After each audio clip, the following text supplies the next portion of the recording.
Assalamualaikum warahmatullahi wabarakatuh. Perkenalkan, nama saya Martanti. Di sini saya dengan NIM 2402010204015 akan menjelaskan tentang materi hubungan industrial di masa depan di sesi 13. Yang pertama yaitu transformasi digital dan sistem kerja di masa depan. Yang pertama adalah latar belakang. Perkembangan digitalisasi, artificial intelligence, dan otomatisasi mengubah struktur hubungan kerja, pola pengawasan, komunikasi, dan serta sistem evaluasi kinerja yang semakin berbasis teknologi. Yang kedua yaitu tujuan penelitian.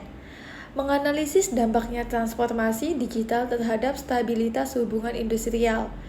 Saya menggunakan metode literatur review dan studi kasus pada perusahaan berbasis teknologi tahun 2021-2022. Untuk hasil yaitu digitalisasi meningkatkan efisiensi dan fleksibilitas, namun memunculkan tantangan baru seperti job insecurity, pengawasan digital, dan pola negosiasi. Implikasinya yaitu hubungan industrial di masa depan membutuhkan regulasi yang adaptif, transparansi sistem digital, dan komunikasi dua arah yang lebih kuat. Yang kedua yaitu sistem kerja hybrid dan stabilitas hubungan industrial. Yang pertama, latar belakang. Metode kerja hybrid dan work from home menjadi sistem permanen pasca pandemi beberapa tahun yang lalu yang memengaruhi kontrol kerja dan interaksi industrial. Yang kedua yaitu tujuan penelitian. Menilai pengaruh sistem kerja fleksibel terhadap kepuasan kerja dan potensi konflik industri. Yang ketiga yaitu survei kuantitatif terhadap pekerja sektor jasa dan manufaktur tahun 2022-2023. Hasilnya yaitu hybrid work meningkatkan work-life balance dan produktivitas yang sangat disukai apalagi saat ini yaitu kebanyakan Gen Z. Tetapi tanpa aturan jelas dapat memicu konflik terkait sistem kerja dan beban kerjanya.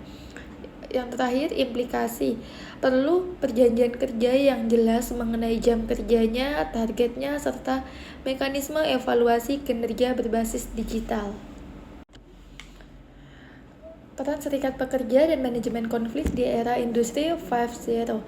Latar belakang. Otomatisasi dan teknologi berpotensi mengurangi tenaga kerja dan mengubah peran serikat pekerja. Tujuan penelitian yaitu menganalisis adaptasi serikat pekerja dan strateginya penyelesaian konflik di perusahaan modern dengan metode studi kasus dan pendekatan Max Method 2023-2024. Hasilnya yaitu serikat pekerja yang adaptif terhadap teknologi lebih efektif dalam memperjuangkan reskilling dan perlindungan kerja. Pendekatan dialog sosial lebih efektif dibandingkan pendekatan konfrontatif. Implikasinya hubungan industrial masa depan harus bersifat kolaboratif dengan fokus pada pengembangan kompetensi dan penyelesaian konflik melalui mediasi. Yang terakhir yaitu hubungan industrial berkelanjutan dan kesejahteraan pekerja.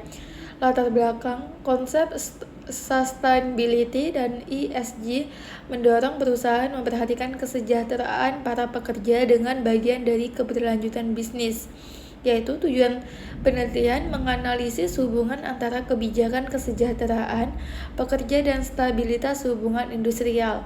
Metode yang digunakan yaitu analisis empiris pada perusahaan yang menerapkan kebijakan keberlanjutan 2024-2025. Hasilnya yaitu perusahaan dengan kebijakan kesejahteraan dan transparansi tinggi memiliki tingkat konflik yang lebih rendah dan loyalitas karyawan yang akan jauh lebih tinggi. Implikasinya hubungan industrial masa depan harus menyeimbangkan kepentingan bisnis, kesejahteraan pekerja, dan tanggung jawab sosial perusahaan. Sekian presentasi dari saya. Terima kasih. Assalamualaikum warahmatullahi wabarakatuh.